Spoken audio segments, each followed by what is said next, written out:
Good morning बच्चों। Welcome to unit second of building construction technology. आज second lecture है हमारा मैशनरी कंस्ट्रक्शन का। उससे पहले कल मैंने जो थोड़ा मिस्टेक कर दिया था उसके बारे में मैं थोड़ा बताना चाहूँगा। एक्चुअली मैंने आपके ग्रुप के अंदर लिखा भी है वो चीज़, पर क्या बोलते हैं, फिर भी मैं आपको बताना चाहूँगा कि कल किस तरीके की मिस्टेक हो गई थी। और एक स्टूडेंट आपकी क्लास में ही है, नियति गोयल करके, उनने मुझे वो वाले मिस्टेक बताई। यानी इसका मतलब कि लेक्चर्स हैं कितने लोग अच्छी तरीके से देखते हैं वो पता चल जाता है आपको। और बहुत अच्छी चीज़ है वो कि आप अच्छी तरह से लेक्चर देख रहे हैं, कहाँ पे मिस्टेक है कहाँ मिस्टेक नहीं है। देखो, ये जो टीचिंग चीज़ होती है वो दो तरफ से होती है। आप भी इंटरेक्ट करेंगे, हम भी इंटरेक्ट करेंगे, तब जाके नॉलेज इंक्रीज होगी। हम लोग क्या करते हैं, हम लोग जो बुक की क्या बोलते हैं ज्ञान है आपको प्रोवाइड कर देते हैं, पर आप जो हमारे साथ इंटरेक्शन करेंगे और आगे डिस्कशन करेंगे तभी वो जो हमारा नॉलेज है वो डबल हो पाएगा। तो ठीक है, अगर ऐसी कोई मिस्टेक होती है या ऐसा नहीं कि मैं प्रोफेसर हूँ तो मुझे ही सब कुछ आता होगा, आपको भी ऐसी बहुत सारी चीज़ें आती होगी क्योंकि आपके अपडेट रहते हैं इन सब चीज़ों से।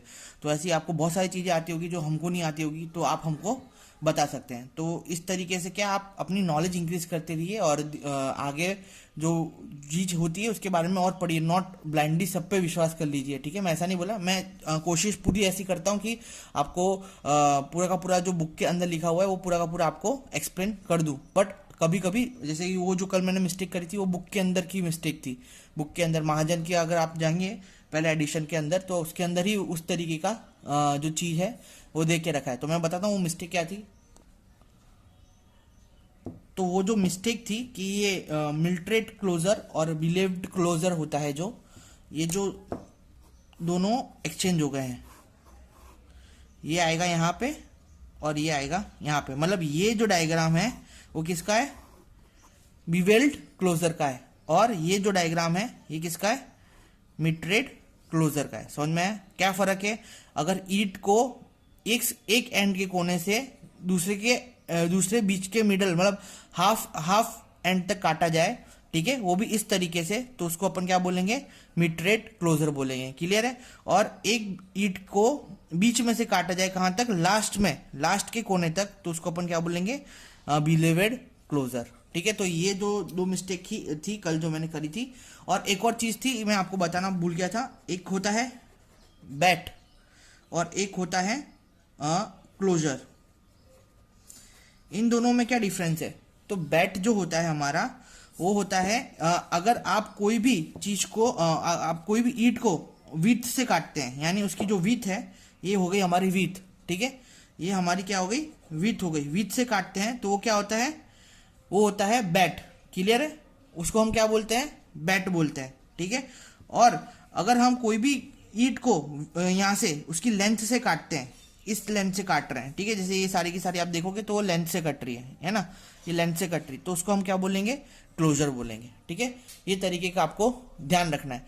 ठीक है, क्वीन की कल एक बच्चे की वो थी शिकायत कि भाई क्वीन की डेफिनेशन हमको नहीं दिख रही है, तो एक्सटीरियर एंगल और कॉर्नर ऑफ द वॉल, उसको अपन क्या बोलते हैं, क्वीन। ठीक है, कॉर्नर ऑफ द वॉल, जैसे कि ये वॉल जा रही है, समझो ये वॉल है, ठीक है, इस तरीके की वॉल है। अब इस साइड मेरे को वॉल खींचनी पड़ेगी, तो मैं क्या करूंगा, इस तरीके की वॉल यहाँ पे बनाऊंगा, इमेजिन कर पा रहे हो। तो ये क्या बन रहा है, इस तरीके का राइट एंगल बन रहा है। तो ये जो राइट एंगल है ना बनता है, इसको अपन क्या बोलेंगे, मतलब ये जो वॉल है इस तरीके से बाहर निकलेगी। क्लियर है? तो उसको अपन क्या बोलेंगे, क्वींस बोलेंगे। मैंने कॉर्नर ऑफ द वॉल को अपन क्या बोलते हैं, क्वींस बोलते हैं। ये जो दो वॉल है, ठीक है, इस तरीके की जो दो वॉल है, ठीक है, तो ये जो कॉर्नर है इसको अपन क्या बोलेंगे, क्वींस बोलेंगे। क्लियर है? Exterior angle and corner of the wall को अपन क्या बोलेंगे, क्वीन। क्लियर? चलिए आज का लेक्चर वापस से स्टार्ट करते हैं, नया वाला। तो गाइस स्टार्ट करते हैं हम लोग। आप देख रहे होगे आपके डिस्प्ले के अंदर मैंने एक बिल्डिंग कंपोनेंट की पूरा का पूरा डिजाइन, कंपोनेंट्स कौन कौन से होते हैं पूरा का पूरा एक ड्रॉ करने का कोशिश किया है। ये जो चीज़ है वो स्केल की नहीं है, तो हो सकता है कि कहीं पे आपको बड़ा कहीं पे छोटा दिखेगा, क्योंकि विदाउट स्केल कोई स्केल नहीं लिया है मैंने। ठीक है, इसके अंदर सिर्फ लमसमली ड्रॉ कर दिया है मैंने, है ना।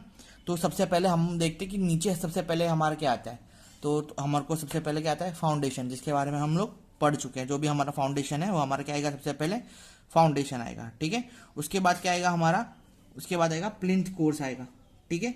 अब प्लिंथ कोर्स क्या होता है, तो प्लिंथ कोर्स क्या होता है, तो it is the top upper most course of the plinth machinery, ठीक है।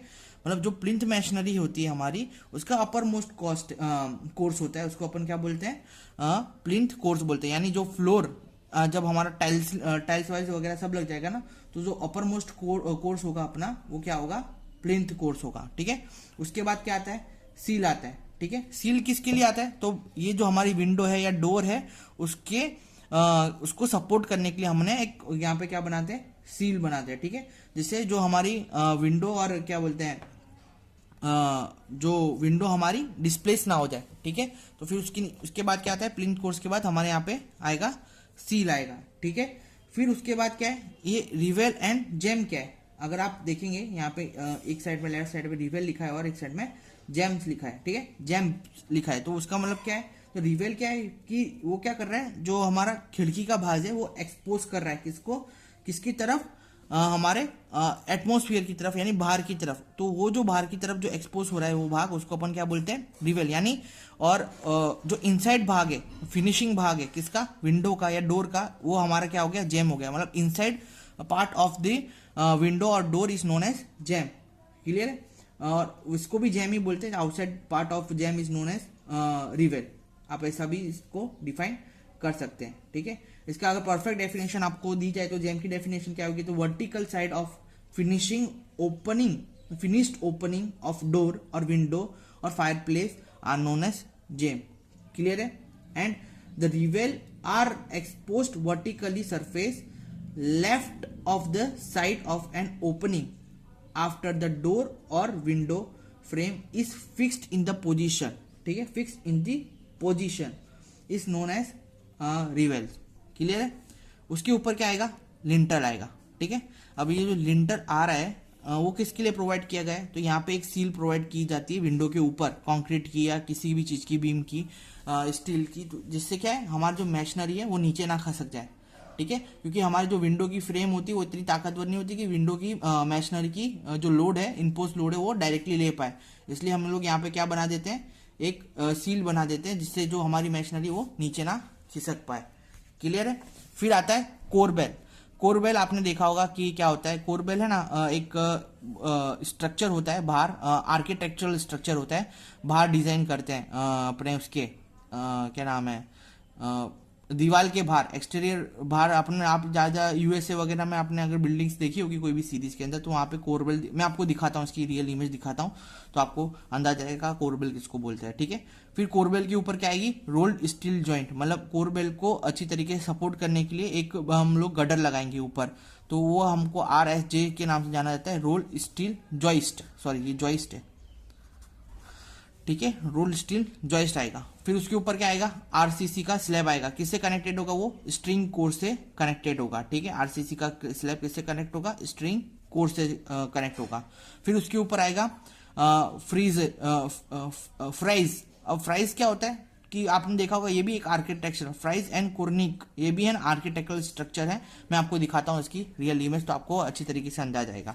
फिर उसके ऊपर क्या आएगा, RCC स्लैब आएगा, ठीक है, जो कि किससे, ब्लॉक कोर्स से हम उसके साथ बनाएंगे, ब्लॉक कोर्स यानी ये मैशनरी का कोर्स बनाएंगे, ठीक है, जो उसको हम बोलेंगे क्या, ब्लॉक कोर्स, और उसके साथ हमारा जो RCC का स्लैब है वो कनेक्टेड रहेगा।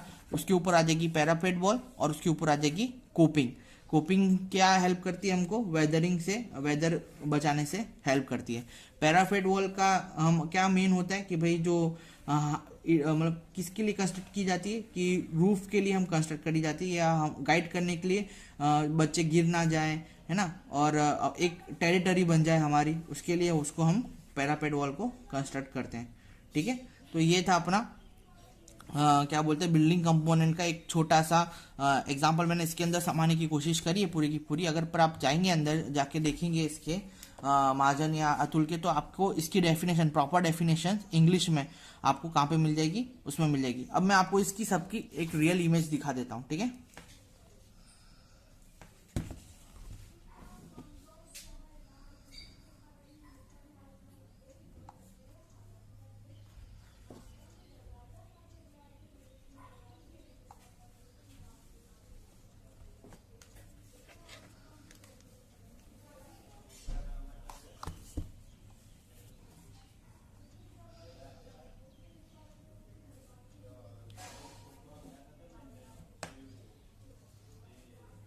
सबसे पहले अपन सील ऑफ विंडो की बात कर लेते हैं। तो ये जो नीचे का भाग आपको दिख रहा है ना, वो हमारे क्या है, सील है। ठीक है, क्यों प्रोवाइड करिए, तो आप विंडो की फ्रेम देख सकते हैं। ठीक है, अब ये जो फ्रेम है कितनी पतली है। ठीक है, अब इसके ऊपर अपन क्या बनाएंगे, ईंटों की दीवार बनाएंगे और फिर उसके ऊपर आरसीसी का स्लैब बनाएंगे। तो कभी कभी हो सकता है कि वो नीचे टूटने के, जो फ्रेम के टूटने के चांसेस हमारे बढ़ जाएंगे। ठीक है, जो जो लोड नीचे आएगा उसके टूटने के चांसेस बढ़ जाएंगे। क्लियर है, तो इसकी वजह से हम लोग ये जो सील है नीचे वाली, इसको सील प्रोवाइड बोलते हैं और इसको ऊपर लीटर बोलते हैं। अब ये जो दोनों चीज है ना, ये होती है क्या बोलते हैं, आप टिम्बर की भी बना सकते हैं। ठीक है, पहले के जमाने में टिम्बर यूज करते थे, अभी आरसीसी या अपना स्टील बीम यूज करते हैं इसके अंदर। ठीक है, तो ये हम लोग कंस्ट्रक्ट कर सकते हैं। तो ये जो चीज है इसको अपन क्या बोलते हैं, ये वाले पार्ट को सील बोलते हैं। क्लियर है,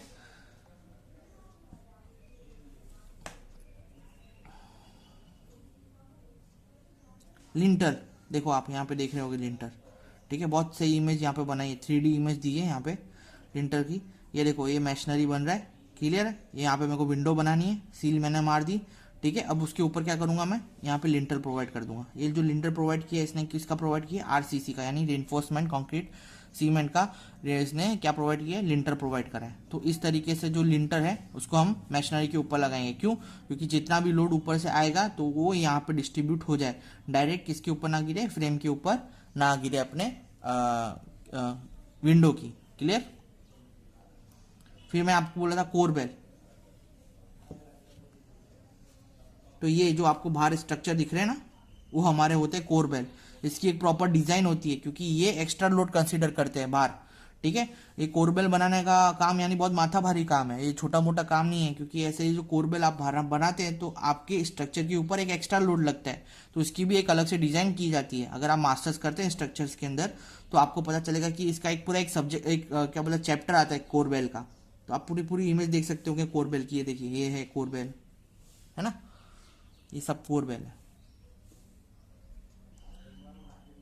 कभी कभी कोरबेल आप इंटीरियर के लिए भी प्रोवाइड कर सकते हैं। अंदर जाएंगे तो आप ऊपर कुछ लगा के कर सकते हैं, लिख सकते हैं। फिर ये कोरबेल क्या होता है पता है, ऊपर की जो ये वॉल होती है टेरेस की, उसको भी सपोर्ट करता है कोरबेल। आपने बहुत जगह देखा होगा, देखो कितने सारे मल्टीपल कोरबेल्स लगा के रखे हैं। ठीक है, एक एक्स्ट्रा स्लैब जो बाहर निकला है उसको सपोर्ट करने के लिए कोरबेल लगाया गया है नीचे। ठीक है, तो मल्टी यूजेस है कोरबेल के।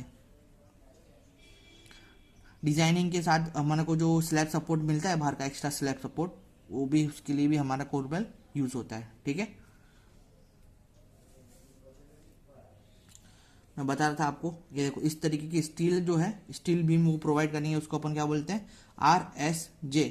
मतलब जो कोरबेल को सपोर्ट करने के लिए जो हम क्या बोलते हैं, ये लगाते हैं रोल्ड स्टील जॉइंट्स, वो अपन कोरबेल को, उसके ऊपर अपन कोरबेल के ऊपर ही अपन रख सकते हैं, जिससे अपन को एक अच्छी तरीके से एरिया मिल जाए और उसके ऊपर अपन स्लैब या मशीनरी कंस्ट्रक्ट कर सकते हैं। क्लियर है, फिर दूसरा जो इमेज है, हाँ, क्रॉनिक के बारे में मैंने बताया था।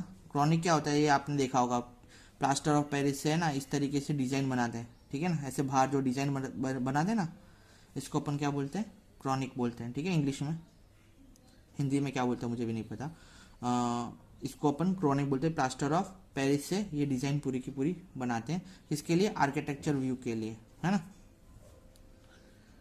और फिर आता है फ्रीज, यानी आर्किटेक्चरल ड्राइंग बाहर की, उसको अपन क्या बोलते हैं, फ्रीज बोलते हैं। ये आप बाहर कलाकारी देख रहे होंगे ना, इसको अपन क्या बोलते हैं, फ्रीज। ठीक है, हमारे जो कल्चर की स्कल्पचर आप बोल सकते हो, वो जो बाहर अपना मंदिर में ये सारी चीज देखी होगी, उसको अपन क्या बोलते हैं, फ्रीज बोलते हैं। ठीक है, और आगे बढ़ेंगे, कोपिंग ऑफ पैरापेट वॉल, उसके अंदर कोपिंग किस तरीके से दी हुई थी, और यहाँ पे देखो किस तरीके से दी हुई है। इस तरीके अलग अलग तरीके की कोपिंग आती है। ACT advance concrete construction technology पे जाएंगे ना आप, तो उसके अंदर ये सारे कंपोनेंट्स के बारे में डिटेल में आपको सिखाया जाएगा। ठीक है, अभी हमारा महत्व क्या है कि जानना कि किसको क्या बोलते हैं। ये जो आपको अभी थर्ड सेम में बेसिक चीज आ रही है, और ये थर्ड सेम में बेसिक चीज यानी डिप्लोमा वाले तो ऑलरेडी पढ़ के आ ही चुके हैं ये सारी चीज़ें की, पर ये सारी की सारी जो चीज़ें इनको जो रेगुलर वाले बच्चे उनको ज़्यादा ध्यान देने की ज़रूरत है इस चीज इन सब चीज़ों में, ठीक है, क्योंकि हमको पता नहीं, हम 12th करके आए और ये हमारे जो डिप्लोमा वाले बच्चे हैं वो डायरेक्टली 6 सेम सारे के सारे सब्जेक्ट पढ़ के आए, तो उनको ये सब्जेक्ट सब रिपीट करने, क्लियर है। तो ये तो ऑलरेडी पढ़ के आए हैं वो लोग, तो आपको थोड़ा ज़्यादा ध्यान देने की ज़रूरत है। वो तो कर भी लेंगे, वो कैसे कुछ भी तरीके से उनका क्या बोलते हैं, ये एक तरीके का रिवीजन ही समझो उनके लिए, ये ऐसा है, पर आप लोगों को ज़्यादा ध्यान देने की ज़रूरत है, ठीक है। थ्रोटिंग ऑफ कोपिंग, देखो थ्रोटिंग ऑफ कोपिंग क्या होता है, ये नीचे दिख रहा है आपको, यहाँ पे ये इमेज के अंदर दिख रहा होगा, ठीक है, एक तीर जैसा बना दिया है, क्यों बना दिया है, जिससे कभी ये जो शील्ड है ऊपर कोपिंग है वो कभी उड़ के चली, मतलब कोई भी विंड फोर्स से डिस्प्लेस ना हो जाए, तो उसने ना एक तरीके की पकड़ बना दी, और ये पकड़ को अपन क्या बोलते हैं, थ्रोटिंग बोलते हैं, क्लियर है। तो ये थे अपने बिल्डिंग कंपोनेंट्स, इसके बारे में अपन ने जो पढ़ा, ठीक है। और भी बहुत सारे बिल्डिंग कंपोनेंट्स हैं, पर ये जो कंपोनेंट्स है जो मैंने आपको दिखा है अभी, वो बहुत इंपॉर्टेंट कंपोनेंट्स है, और आपको ये सारी चीज़ें पता होनी चाहिए, ठीक है, कि किसको क्या बोलते हैं। उसके बाद क्योंकि कभी आप जैसी सिविल इंजीनियरिंग करके बाहर निकलते हैं तो सबसे पहला यही सवाल होता है कि भाई इस मटेरियल को क्या बोलते हैं, अपन पैरापेट वॉल किसको बोलते हैं, ठीक है, कंपाउंड वॉल किसको बोलते हैं, फिर अपना फाउंडेशन किस किस प्रकार के होते हैं, ये सब आप ना बेसिक चीज़ें हैं जो एक सिविल इंजीनियर को पता होनी चाहिए, नहीं और नहीं पता होती तो बड़ी बेइज्जती होती है, मैं ये भी बता देता हूँ आपको। तो मेहरबानी करके ये सारी चीज़ें आपके दिमाग में होनी चाहिए। तो जो चीज़ मैंने अभी आपको बताई कि उसकी डेफिनेशंस आपको एक बार पढ़नी है, ठीक है, उसके अंदर कोई डाउट होता है तो आप मुझे पूछ सकते हैं, है ना। अब इसका हमारा नेक्स्ट टॉपिक है,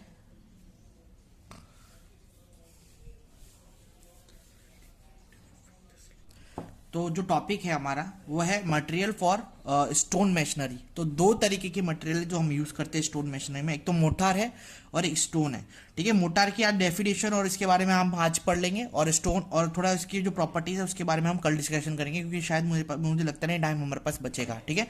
तो मोटार का अगर आप देखोगे तो मोटार जीटीयू में जून 2011 में और जून 2012 में पूछा गया है, ठीक है। मोटार की बेसिक डेफिनेशन क्या है, तो homogeneous paste mixture of fine aggregate cement and water uniformly mix for binding masonry unit is known as mortar. मतलब किस किस का पेस्ट है ये, फाइन एग्रीगेट का, सीमेंट का और वाटर का, तीन ingredient fine aggregate cement and water का पेस्ट बनता है, जिसको किसके लिए यूज होता है, बाइंडिंग ऑफ मशीनरी यूनिट के लिए, क्लियर, इसके लिए हम यूज करते हैं। तो ये क्या है, होमोजीनियस पेस्ट है, मिक्सचर है, जिसको हम यूज करते हैं किसके लिए, बाइंडिंग ऑफ बिल्डिंग यूनिट्स के लिए, मशीनरी यूनिट के लिए, ठीक है। अब वेरियस इंग्रेडिएंट यूज्ड और फॉर प्रिपेयर इन मोटार, कौन कौन से इंग्रेडिएंट है, एक तो क्ले मड, ठीक है, और सीमेंटियस इंग्रेडिएंट। तो क्ले मड और ये जो ये था जो हमारा बेसिक इंग्रेडिएंट था जब हमारा सीमेंट इन्वेंट नहीं हुआ था। अभी भी हम इसको यूज करते हैं, जहाँ पे हमारा इकोनॉमिकल हमको बॉन्डिंग चाहिए होता है, हम क्ले यूज करते हैं, और हमको सीमेंटियस मटेरियल जैसे सीमेंट, लाइम, पीपीसी, ये सारे जो मटेरियल है हम कहाँ पे यूज करते हैं, हम अभी यूज करते हैं, और अच्छी बाइंडिंग के लिए, अच्छे स्ट्रेंथ के लिए हम ये जो सारे मटेरियल यूज करते हैं, क्लियर है। तो ये था हमारा इसके बारे में। अब कौन कौन इसके अंदर मैंने आपको बताया क्ले और मड और सीमेंटियस मटेरियल, ठीक है। हाँ, मैं आपको आगे इसके अंदर एक और पॉइंट बताने वाला था कि कौन कौन से फैक्टर अफेक्ट करते हैं हमारे मोटार सिलेक्शन में।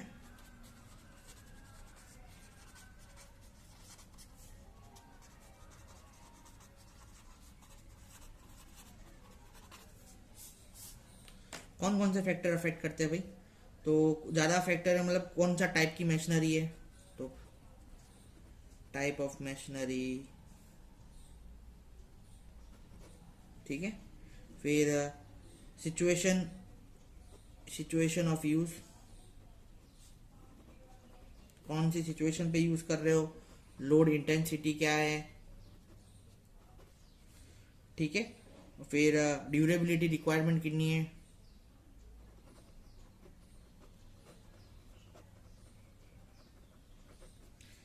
ठीक है। और भी बहुत सारे फैक्टर्स होते हैं, अदर फैक्टर जैसे कि फिर रेसिस्टेंस, उसका रेसिस्टेंस कितना चाहिए अपन को, इंसुलेशन, किसका resistance, fire resistance sorry, insulation, फिर रेट ऑफ सेटिंग टाइम,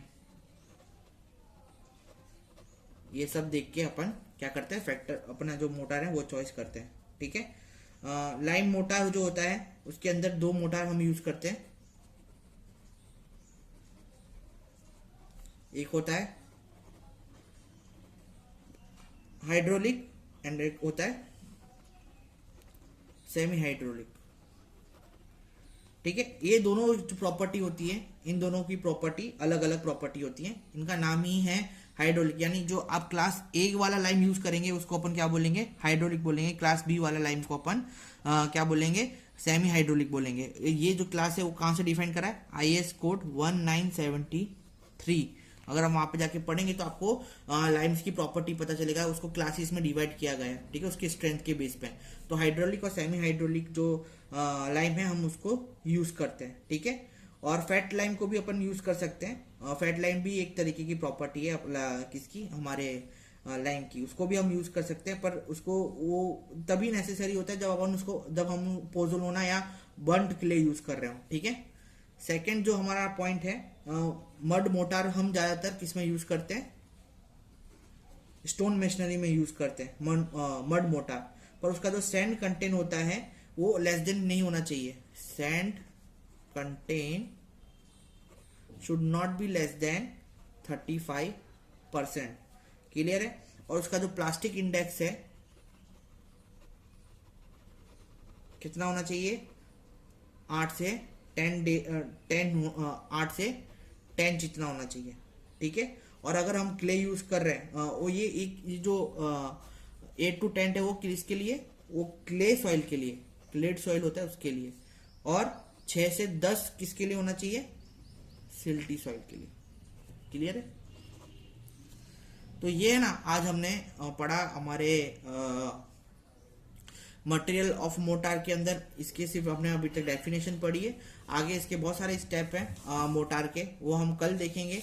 ठीक है, आज के लिए अब इतना ही रखते हैं, और कल हम पढ़ेंगे कंसिस्टेंसी ऑफ मोटार और सीमेंट मोटार और लाइन मोटार के बारे में। और फिर क्या बोलते हैं, स्टोन के बारे में अपन ज़्यादा पढ़ेंगे, क्लासिफिकेशन ऑफ स्टोन्स क्या होते हैं उसके बारे में अपन ध्यान देंगे। ठीक है, तो आज के लिए अपन इतना ही रखते हैं। क्लियर, थैंक यू, धन्यवाद लेक्चर देखने के लिए। और कोई डाउट हो तो आप मुझसे पूछ सकते हैं। अच्छा, ये सॉरी, वापस से मेरा ध्यान चला गया था, तो नोट्स नीचे चले गए, मैंने ध्यान नहीं दिया। तो वापस से मैं आपको बता देता हूँ, मैंने यहाँ पे क्या लिखा है, various ingredient use in prepare motor. दो तरीके के इंग्रेडिएंट हम यूज करते थे पहले जमाने में, क्ले एंड मड से ही यूज करते थे एडिशन की वजह से।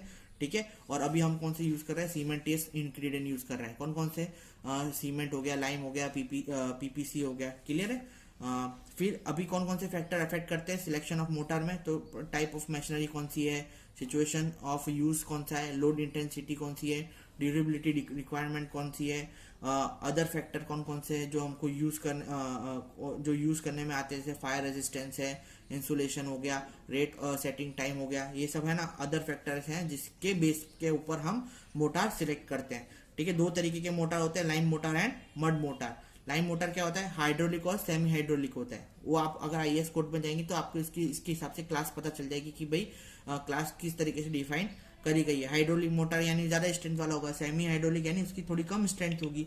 ठीक है, ये सारे क्लासिफाइड करे हुए, क्लास ए का, ये क्लास बी का मोटर, तो दोनों क्लास ए क्लास बी हम मोटर यूज कर सकते हैं। फिर मड मोटर के अंदर क्या करना है, जो सैंड कंटेंट होता है, हमारा जो सैंड कंटेंट होता है वो कितना होना चाहिए, लेस देन एंड 35 होना चाहिए। ठीक है, नॉट लेस देन 35 होना चाहिए। क्लियर, और प्लास्टिक इंडेक्स कितना होता है हमारा, क्ले सॉइल के लिए प्लास्टिक इंडेक्स रहेगा 8 से 10 और सिटी सॉइल के लिए 6 से 10।